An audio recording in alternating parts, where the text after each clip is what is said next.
Hello everyone, my name is Michael Zavison. I completed the Bridge program in May of 2019 and have recently completed my first full year of grad school online here at FSU.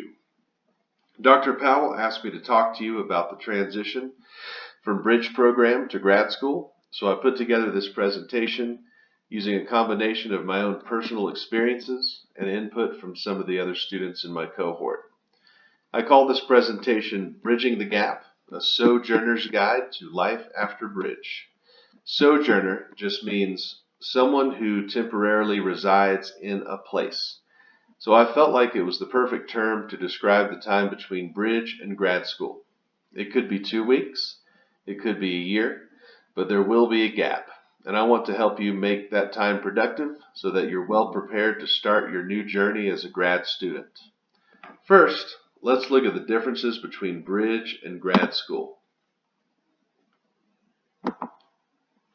Bridge is structured like your typical schooling. There's tests, quizzes, papers, assignments, etc.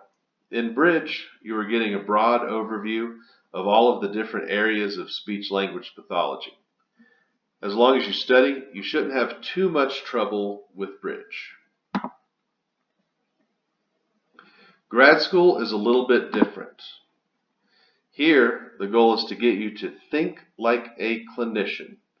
This is where you will learn how to put your knowledge into practice.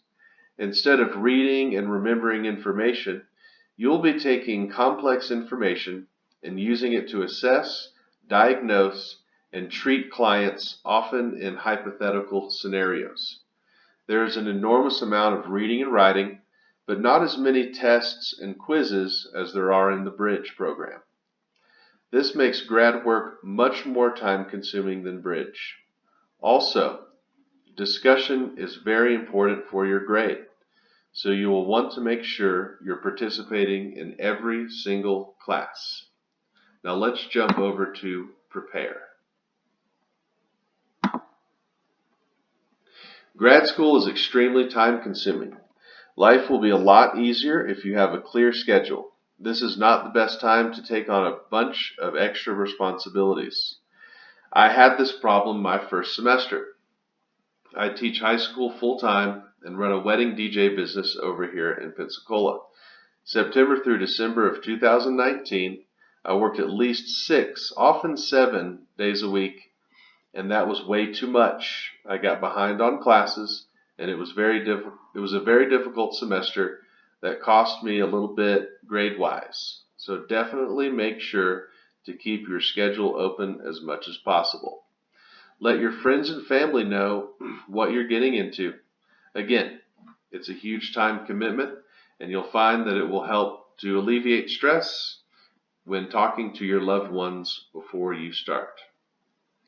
Learn everything you can about phonological processes. The general consensus in my cohort is that this was the most difficult part of grad school so far. I would definitely get a head start on learning this. Also, it will help greatly if you can read and write the IPA as well as you can read and write in your primary language. You will learn how to do this anyway. You'll be an expert in the IPA,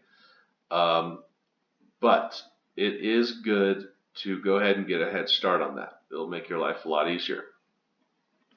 Read 5 to 10 peer-reviewed articles before you start grad school. Go onto the FSU library and familiarize yourself with peer-reviewed articles about anything speech-related. The language in these articles is very difficult, and the better and faster you get at reading these, the better you will do in grad school.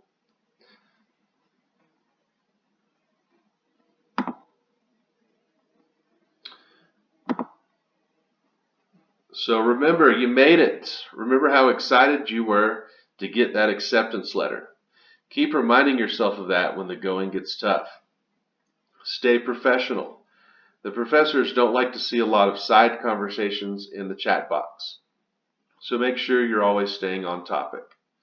Always participate in class and show up prepared. This all contributes to your participation points, which can greatly help or hurt your grade. So make sure you are always getting your participation points. Remember, everyone is struggling. Grad school is very new, very confusing, and overwhelming at times. Sometimes you will look at an assignment and not recognize half of the words or understand what it is asking you to do. That is all part of the learning process. Your professors are doing this on purpose to get you to think outside the box and to figure out how to do your own research. I recommend using a group text app like WhatsApp to communicate with your cohort. We have been using WhatsApp since the very first semester of the Bridge program, and we are constantly helping each other understand things to this day. Reminding each other of due dates, sharing pictures of life events, people are getting married and having babies. We laugh, cry, and celebrate together. It really is like a big family, even though I've never actually met anyone in person. It's a great thing to have. Now let's move on over to finally overcome.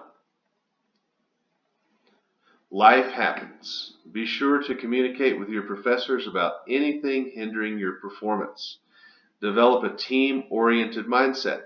Just like I mentioned earlier, communicate with your cohort and help each other out. I would not have made it this far if it wasn't for that. Stay healthy. Grad school can be overwhelming. Make sure you're taking care of yourself. Don't be afraid if you don't understand everything, but also don't feel like you can just breeze through, because it is difficult. Embrace the challenges and enjoy the learning process.